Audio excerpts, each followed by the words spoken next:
তাও এখন দুঃখ লাগে। যা হোক ব্যক্তিগত জালসা হলো, এটা জালসা ইসলামী সভা। তো বলছিলাম মা এবং আল্লাহ রাসূলের স্ত্রী থেকে বর্ণনা, উম্মে সালমা থেকে, আর যা উম্মু সুলাইম ইলা রাসূলিল্লাহ, আবু তালহার স্ত্রী নবীর কাছে এসেছে। আসাদ বলছেন ইন্নাল্লাহা লা ইস্তাহি মিনাল হাক্কি, আল্লাহ রাসূল আল্লাহ তাআলা হক কথা থেকে শরম পান না, হক কথা থেকে লজ্জা পান না। সুতরাং আপনার কাছে আমার প্রশ্ন, আর ইয়া ইহতারামাতিল মারাতু, আল্লাহ রাসূল বলুন নারীদের কি স্বপ্নদোষ হয়? মাদ্রাসার জালসা। এই জন্য যে সমস্ত নারী এবং যে সমস্ত পুরুষেরা বাড়িতে বসে আছেন, আপনি চা খেয়ে বিড়ি খেয়ে ভুট্টা খেয়ে টাইম পার করে দিন। আপনার বাড়িতে একটা গোসলখানা নেই, নারীরা যে গোসল করবে এবং আল্লাহর ইবাদত করবে সে পদ্ধতি নেই। আর আল্লাহ রাসূলের কাছে উম্মে সুলাইম গিয়ে প্রশ্ন করছেন, রব্বুল আলামিন হক কথাতে লজ্জা পান না, আপনিও পাবেন না, সুতরাং সত্য কথা বলে দিবেন। সত্য কথা বলে এটাই যে নারীদের কি স্বপ্নদোষ হয় যেই মতো পুরুষদের হয়?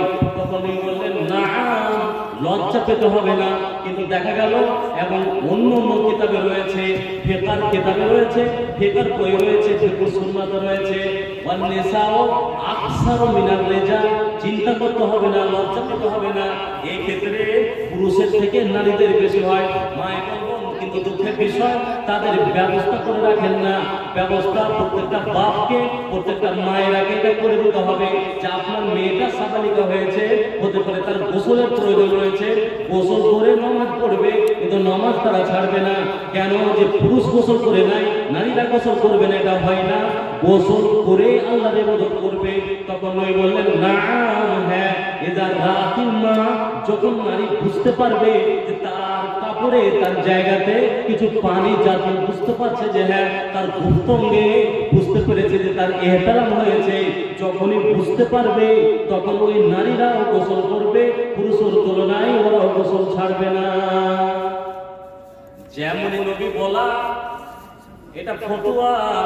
আল্লাহ রাসূল আবু তালহার স্ত্রী ফতোয়া জিজ্ঞাসা করছেন, তখন নবীজি বলছেন, তখন যেমন ফতোয়াটা বলা, তো তখন মুখটাকে ঢাকতে লেগেছে।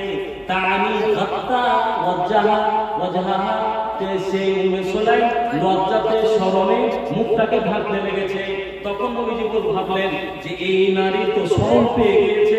তখন নবী বলছেন, আচ্ছা বলো তো তুমি লজ্জা যে পেয়ে গেলে?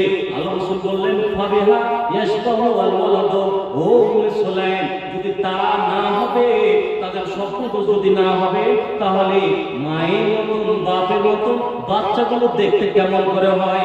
মায়ের মতন মেয়েটা হয়ে গিয়েছে, নাকটা হয়ে গিয়েছে, কপালটা হয়ে গিয়েছে, হাতগুলো হয়ে গিয়েছে, কেমন করে হয়? তার মানে তাদেরও হয় যেমন তোমাদের হয়। এটা হলো সব, এটা হলো সব। তাহলে অনেক বুঝতে পারছেন যে আপনাকে ইবাদত করতে হবে। আপনি এই কৌশলে, ওই বাহানে আপনি নামাজ ছাড়তে পারবেন না।